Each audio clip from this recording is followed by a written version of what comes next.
right, so Steve, the question I have, and this coming from a dealer, you know, obviously the majority of our customers are company drivers looking to make the jump and to become an owner-operator. And, you know, from our perspective, it just seems like we're selling trucks. But there's a lot of stuff going on in that same moment outside of just finding a truck. You got to find a haul source, you got that learning curve. Your experience, like, would you have any advice to give somebody that is looking to make that jump? Is there anything that you wish you would have known when you first started? Yes. First things first, make sure you have an account to pay your taxes. It's very important to pay your taxes, okay? Sure. Number one, it's kind of, you know, jokingly saying it, but it is so important that a person understands that when you get a 1099, you need to be putting 25% away of whatever that first check was, and every check after that into a separate savings account. Because you don't want to work all year, finally get some money going, and next thing you know, you lose everything because you didn't pay your taxes. Mm-hmm. So right away, that's a #1 priority. I tell every driver, taxes are no joke. Sure. Secondly, you want to get yourself into a truck that is going to give you maintenance, some type of a repair, something like that. I get it. If you've got a big fat bank account, you can afford to pay for your transmission, then, you know, maybe don't pay the extra $200 a month on the payment. But I recommend, no matter how much money's in your pocket, leave it there, pay a few bucks extra a month, get you a warranty and a maintenance package. Right.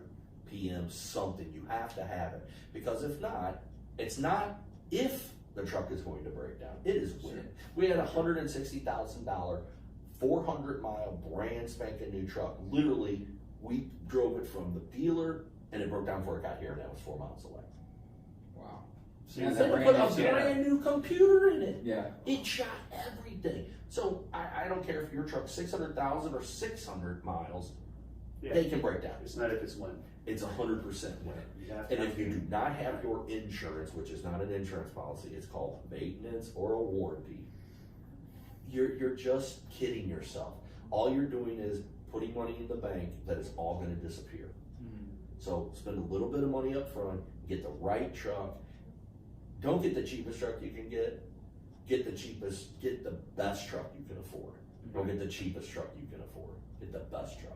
And if getting the best truck means maybe you don't have cable at home for 6 months, don't have cable. Because that $150 a month difference in the truck is the difference, because you break down one time and you're making $1,000 a day and you miss one day, you just lost $1,000. Sure. So how really expensive is the warranty or not? Right, and then you start looking at the cost of repair. Exactly. And you just tacking on every day. And if you break down on under one of my loads, and all of a sudden I got to go recover it because you're going to be broke down for 4 days. Oh, you can't sleep in a truck in a repair shop, so you got to get a hotel. Right. Remember that cost. So this thing is just snowballing. It snowballs into a bad decision. You got to eat. Yes. Yeah. I mean, so yeah, it's. But what I love about your company, 100%. Is you make sure they come in there and you give them the best opportunity to succeed. You can't make him take a maintenance plan. Sure. You can't make him get warned. You can't make him do that. But you're doing it. You're showing them. Most guys get something. Where a lot of places are, you can afford $600 a month? Perfect. Here's the best $600 a month truck I could give you, or a weekend. Bye. And they don't say, hey, let's get a $500 a week payment with a $100 maintenance package with it. No, let's give them $600 on the truck because I get more money selling the truck, or however that works out. And they're predators. Right. I will not deal with anyone that has predatory scenarios in their thing. You're my only leasing company. That's it.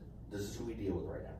Okay? Because you have, over the years, repeatedly given us drivers that have taken care of it. And taking care of their trucks, and you've taken care of them. And then not always. I know I've had a few drivers come here and then they weren't happy, they went somewhere else. And you know what?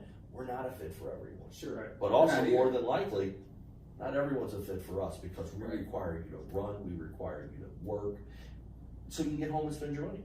It's very important.